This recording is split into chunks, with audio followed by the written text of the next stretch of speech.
অদ্ভুত নিয়মের বেড়াজালে আমরা আবদ্ধ, যেখানে সবকিছু মিলে কিন্তু ইনসাফ মেলে না।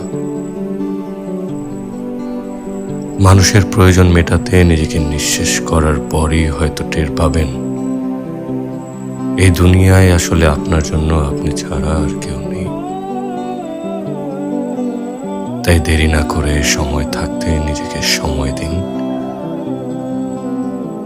কারণ নিজের প্রতি দায়িত্বশীল হওয়াই হলো জীবনের সবচেয়ে বড় ইনসাফ।